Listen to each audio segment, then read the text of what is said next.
¿Qué tal, amantes del fitness? Soy Chisco Serra, entrenador personal y coach online. Hoy os traigo un vídeo en el cual no voy a tratarlo de una forma demasiado técnica, no voy a hablaros de fisiología, no voy a hablaros de biomecánica, sino que sobre todo lo que pretendo es aplicar el sentido. La temática del vídeo es si es mejor un volumen alto de entrenamiento o un volumen bajo y sobre todo ¿por qué? Debo deciros que no confiéis en lo que veis en las redes sociales. Muchísimas veces vemos entrenamientos en los canales de YouTube, etcétera, y al fin y al cabo es muy fácil de alguna manera manipular el entrenamiento en sí, porque los entrenamientos están grabados, pero luego se pueden cortar, se pueden pegar, se pueden dar explicaciones donde realmente los tiempos de descanso no coinciden con la realidad, donde el número de series se pueden multiplicar o dividir, y todo eso al final hace que caigamos en un desorden y no tengamos las ideas claras de lo que realmente hacen las personas a las que seguimos o nuestras estrellas o nuestros profesionales. Lo que sí debemos dejar claro, y ahí es donde os quería hablar del sentido común, que lo que no es posible es un alto volumen de entrenamiento con una alta intensidad. De hecho, si nos vamos a los principios del heavy duty, ya no solo el heavy duty de Mike Mentzer, sino el que luego desarrolló el 6 veces Mr. Olympia, Dorian Yates. Dorian pregonaba una altísima intensidad, donde las series iban al fallo absoluto, pero lógicamente con un volumen de trabajo muy bajo. De hecho, él realizaba una sola serie efectiva por ejercicio y quizás un total de 4 ejercicios, es decir, 4 series efectivas por grupo muscular.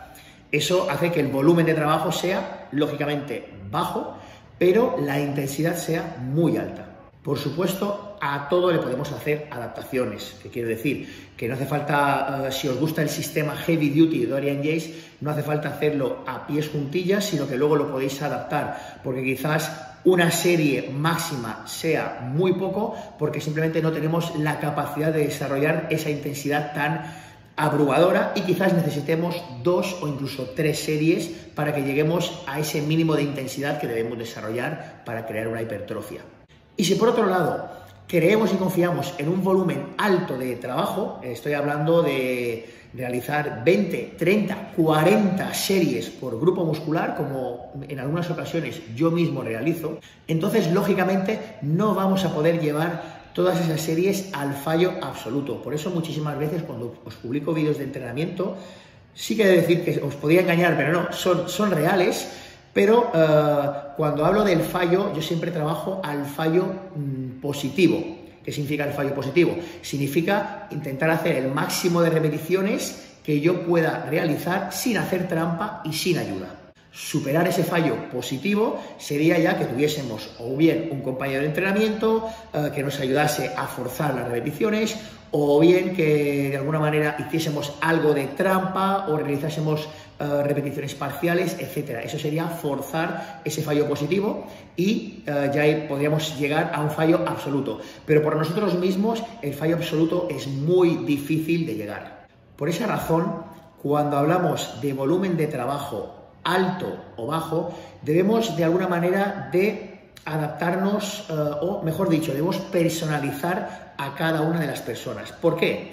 Porque lo que no podemos hacer es copiar un entrenamiento de otra persona, como decía antes, de alguien al que admiráis o al que seguís, o simplemente si yo os coloco mi entrenamiento, el copiarlo y hacerlo tal cual yo os lo pueda indicar, quizás pueda ser un error, porque ese entrenamiento está adaptado a mis circunstancias, a mis características, pero no está adaptado a las vuestras. ¿Qué quiere decir adaptado a las vuestras? Pues evidentemente ese entrenamiento no tiene en cuenta las horas que descansáis, no tiene en cuenta cuál es vuestro trabajo, no tiene en cuenta vuestra situación familiar. Por ejemplo, si alguien tiene niños pequeños, sabrá muy bien de lo que le hablo, porque lógicamente, y sobre todo si tenéis un bebé o niños de entre 1, 2, 3 años, no vais a descansar igual que si vuestros hijos son mayores o simplemente no tenéis esa responsabilidad. Todas estas cosas debemos tenerlas en cuenta a la hora de confeccionar un entrenamiento para una persona determinada, porque si no, al final nos vamos a llevar o bien al sobreentreno o a la desmotivación, porque no vamos a ver los resultados que nos gustaría. Os pongo mi caso particular. Es cierto que yo ahora he aumentado mi volumen de trabajo, mi volumen de series, pero es por varias razones que os quiero comentar. La primera de ellas es que al tener lesiones que me impiden de alguna manera forzar mucho los pesos, entonces intento compensar esa falta de utilizar grandes kilajes que de alguna manera me demandarían un mayor descanso y una mayor recuperación, lo compenso con un volumen de trabajo más alto, es decir, más series. Pero es que además hay que tener en cuenta que, si bien es cierto que no tengo una tarjeta como profesional del culturismo, o como culturista profesional, esa sería la nomenclatura, sí que podríamos decir que soy un profesional del fisicoculturismo, un profesional del fitness, porque esta es mi profesión.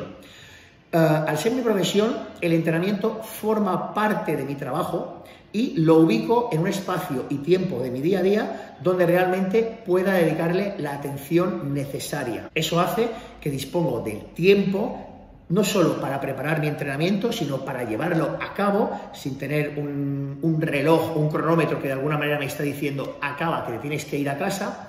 Pero es que además, luego, una vez finalizado el entrenamiento, me puedo permitir el lujo, y esto no siempre ha sido así, pero sí que desde hace varios años, porque es, como os digo, es mi trabajo, me puedo permitir el lujo de tomarme mi batido tranquilamente, ducharme, irme a casa, prepararme la comida post-entreno y luego echarme una siestecilla antes de volver luego al trabajo.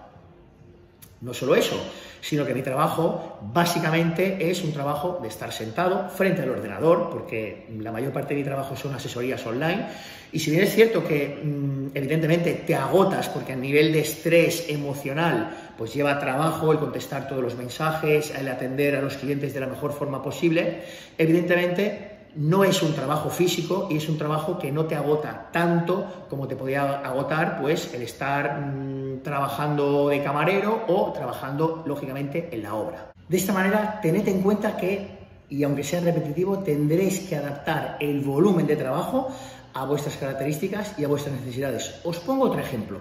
Por ejemplo, tengo un cliente que es un señor que trabaja en la obra.